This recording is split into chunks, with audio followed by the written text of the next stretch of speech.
ओम शांति। 4 जून 2026 के अव्यक्त इशारे हैं। तो बाबा हम बच्चों को प्रेरित कर रहे हैं सदा हर्षित रहने के लिए, और उसके लिए युक्ति भी दे रहे हैं।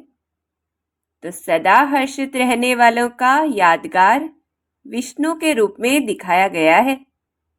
विष्णु क्षीर सागर में आराम से लेटा हुआ ज्ञान का सिमरण कर हर्षित हो रहा है। तो हर्षित रहने का साधन क्या है? ज्ञान का सिमरण। तो जितना ज्ञान का सिमरण करते हैं वह उतना ही हर्षित रहते हैं। कोई भी परिस्थिति उनकी हिम्मत, उमंग, उल्लास को कम नहीं कर सकती। वे सहनशीलता की शक्ति से हर परिस्थिति को सहज पार कर लेते हैं। तो मुख्य बात आती है कि एक तो होता है ज्ञान को सुनना, लेकिन दूसरा है ज्ञान का चिंतन करना। अपनी मन बुद्धि में बार बार ज्ञान की बातों को याद करना, उसे अपने जीवन में धारण करना।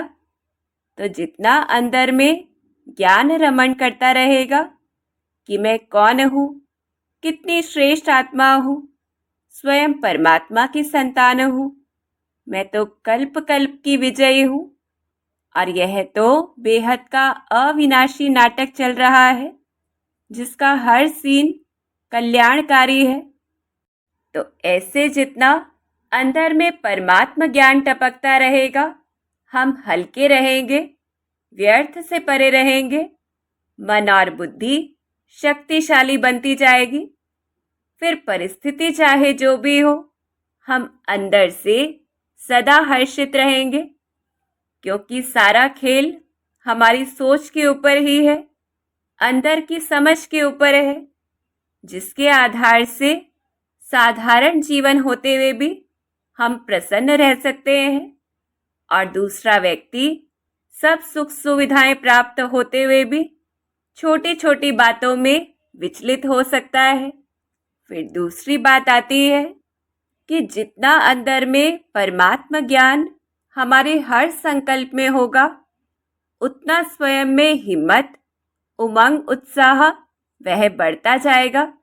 श्रेष्ठ संकल्पों के आधार से ऐसी शक्तिशाली स्थिति बन जाएगी कि हर परिस्थिति को हम सहज रूप से पार कर सकेंगे। जो ऐसा अनुभव ही नहीं होगा कि हमने कुछ सहन किया है, बल्कि निराशा में भी आशा बनी रहेगी। समस्या को हम परीक्षा के रूप में स्वीकार करेंगे।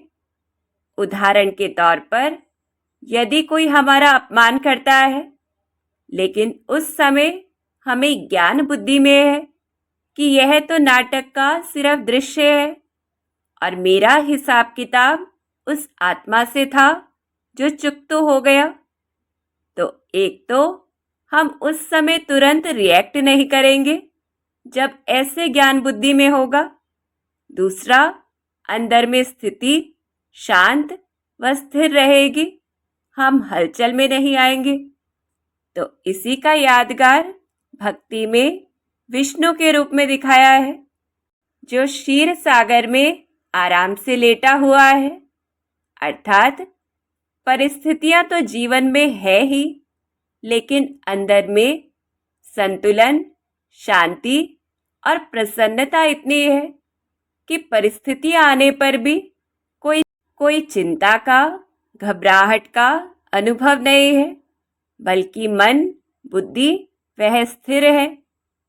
इस प्रकार से जब ज्ञान शक्ति रूप धारण कर लेता है, तो परिस्थितियां हमारी खुशी को नियंत्रित नहीं करती है, बल्कि हमारी आंतरिक खुशी और सहनशीलता की शक्ति वह बड़ी से बड़ी परिस्थिति को छोटा कर देती है।